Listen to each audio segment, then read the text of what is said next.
Hello，大家好啊！咁今日我哋要嚟就係淺談呢隻戰神雷動啊！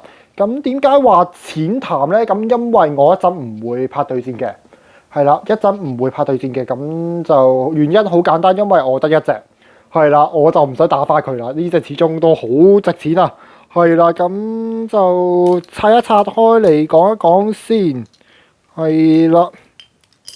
咁文章就戰神啦，即係武神啦，咁。Burst 世代嘅 Valkyrie 嘅轉身版啦，咁今次個文章即係嘅金屬部分終於密晒籠啦，咁就攻擊力會勁咗啦、重咗啦，咁但係持久力會相應減低嘅，咁就一定會出場啦，但係擺喺邊隻度呢？咁就要再諗一諗啦，係啦，就係咪擺喺肥馬度呢？咁因為肥馬始終係打 counter hit 噶嘛，咁。但係持久力會減低咗咯，咁係啦，就同埋因為而家淨係可以出一個戰神文章，咁都只可以咁做啦，都要三思下擺邊隻嗰度嘅。咁跟住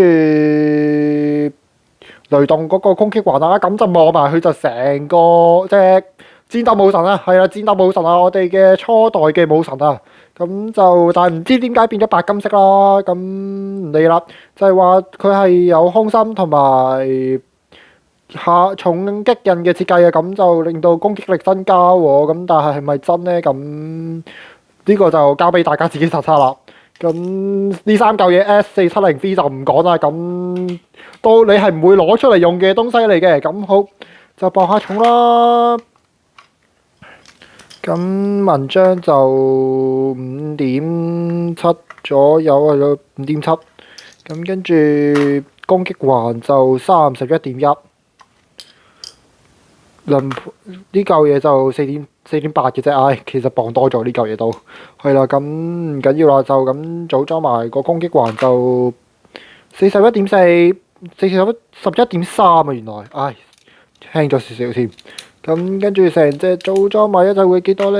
咁就係50，咁50就還好嘅呢個重量。咁而家對一隻咁重嘅 DCX 咁重嘅情況下嚟講。咁就是這樣啦，即係戰神雷動就差唔多講完㗎啦。咁呢隻武神應該喺第三季初出一條新 line 嘅時候會再出一隻㗎啦。咁但係個造型會沿襲翻天帝啊，定係其他武神咧？因為始終長龍勇者而家係被譽為呢個令和年代嘅勝利武神啊嘛，咁所以佢應該就唔 suppose 係跟勝利武神個造型出㗎啦。咁我覺得應該會比較似天帝武神咁樣啦。咁唔知有冇回彈攻擊環啦？咁好，中意呢條片嘅話就記得 like 啦，同埋 subscribe 我個 channel 係啦。好，我哋下條片再見，拜拜。